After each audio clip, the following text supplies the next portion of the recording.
Antes de hablar en términos generales de las principales corrientes de pensamiento que tienen que ver con el análisis de los datos y de la información obtenida en el trabajo de campo en un estudio de investigación cualitativa, vamos a hacer algunas consideraciones en relación precisamente al análisis de este tipo de investigación.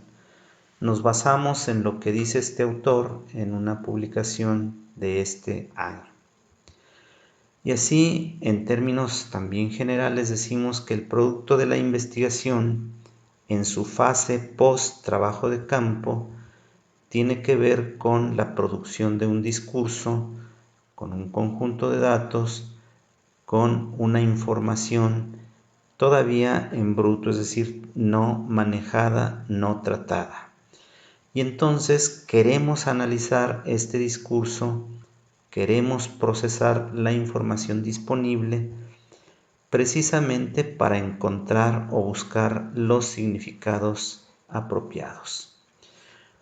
Una forma de hacerlo es directamente bajo un conocimiento intuitivo.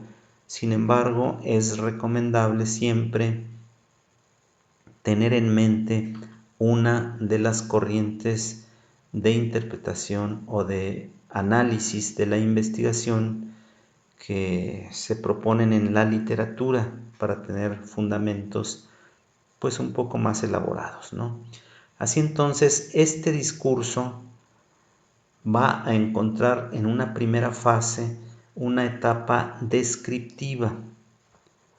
Esa etapa descriptiva puede emigrar, es decir, puede avanzar a una etapa de interpretación, y esta interpretación puede pasar finalmente al encuentro de los significados contenidos aquí. Dice el autor que la mayoría de las publicaciones en esta modalidad de investigación se quedan en la etapa descriptiva. Cuando se publican, los autores que las publican solamente describen los discursos, las situaciones que viven los sujetos que ha investigado.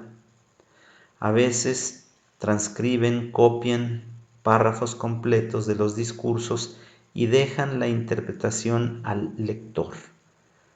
Aunque así sucede la mayoría de las veces, debido a que todavía no tenemos la cultura de una investigación completa, pues lo ideal es avanzar hasta la comprensión de los textos, hasta la interpretación de los textos y hasta la búsqueda y el encuentro de los significados que están contenidos aquí. Significados tanto para el propio sujeto dueño del discurso como significados que encuentra o que puede elaborar el propio investigador. Este autor nos dice que los estudios descriptivos tienen ciertos rasgos o características. Generalmente son etnografías. Ya hemos dicho que las etnografías son relatos de sujetos que definen o caracterizan grupos de personas. Recuperan el discurso de los sujetos. Generalmente narran una historia, describen personas, escenarios y acontecimientos.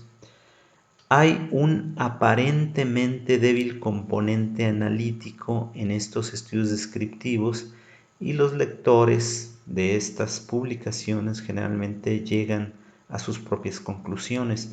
Si bien este es un avance en la comprensión que quiere un estudio de investigación, pues se queda corto porque se queda en esta etapa descriptiva.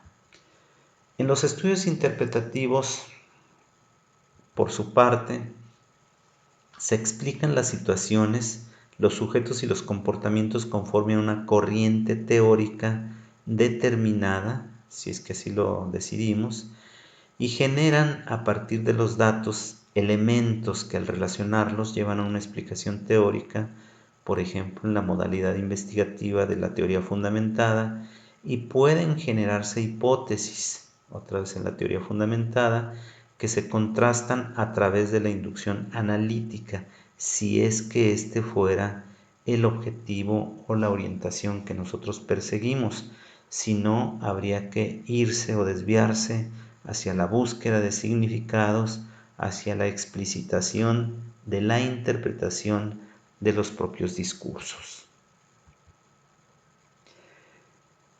Los tipos de análisis cualitativo entonces serían estructural, donde se presupone que existen en el discurso estructuras y reglas, y el ejemplo sería, la corriente que interpreta esta parte del análisis cualitativo sería el análisis del discurso, algo que veremos más adelante también un poco más en detalle.